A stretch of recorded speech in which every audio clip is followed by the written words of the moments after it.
이어서 진주에서 전해드립니다. 기후온난화로 우리나라가 점점 아열대 기후로 바뀌고 있습니다. 과일 재배지도 달라질 수밖에 없는데요. 10년 뒤엔 사과 주산지가 경남 거창과 밀양에서 강원 지역으로 바뀔 것으로 전망되고 있습니다. 이형관 기자입니다. 거창에서 40년째 4만 제곱미터 규모의 과수원을 운영하고 있는 69살 유상용 씨. 해를 거듭할수록 점점 오르는 기온에 사과 농사를 계속 지을 수 있을지 걱정입니다. 엎친 데 덮친 격으로 꿀벌까지 사라져 열매를 맺기 위해 벌통을 놓거나 인공 수분까지 해야 합니다.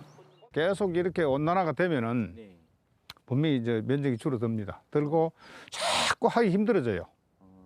원래 이게 여름이 냉랭한 기후를 좋아하는 게 원래 사과거든요.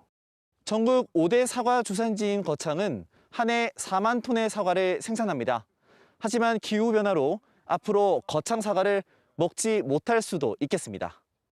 농촌진흥청이 발표한 과일 미래 지도입니다. 사과는 지금까지 경남 거창, 경북 안동과 청송, 충북 충주에서 주로 재배됐지만 10년 뒤 주요 재배지는 강원 지역으로 아예 바뀝니다. 기후온난화 탓입니다. 2050년에는 강원 산간 지역에서만 사과를 키울 수 있고 2070년에 접어들면 국산 사과는 거의 사라집니다. 가까운 미래에 사과는 더 이상 우리나라 기후에 맞지 않는 과일이 되는 겁니다.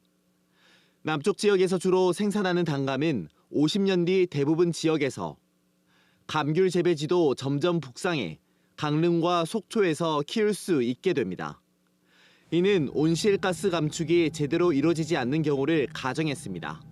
우리나라 연평균 기온이 현재에 비해서 7도씩 오르는 걸로 이렇게 예상이 되고 있습니다. 그거를 전제로 했을 때 6개 중요한 과일에 대해서 재배 적합 지역이 어떻게 변하는가. 농촌진흥청은 온난화로 사과와 배 등 일부 국산 과일이 사라질 수 있다는 우려에 더운 날씨에도 적응할 수 있는 품종과 재배법을 보급할 계획입니다. KBS 뉴스 이형관입니다. 경상남도가 남부 내륙철도역이 들어설 진주와 통영, 거제, 고성, 합천 등 5개 시군과 함께 역사를 중심으로 한 환승교통체계와 문화관광자원 개발, 지역경제 거점 등 역세권 개발 방안을 공동으로 마련합니다.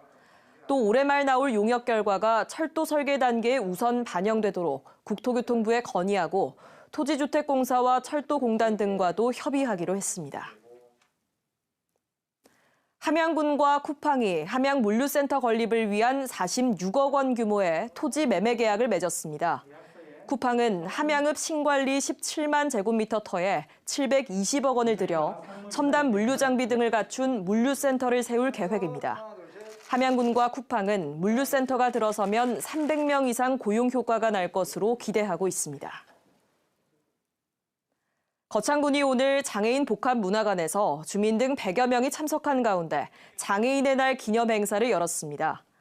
장애의 편견을 넘어 차별 없는 세상을 위해라는 주제로 열린 이번 행사에서는 장애인 난타 공연과 함께 장애인 복지에 헌신한 유공자 등 12명에게 표창장이 수여됐습니다.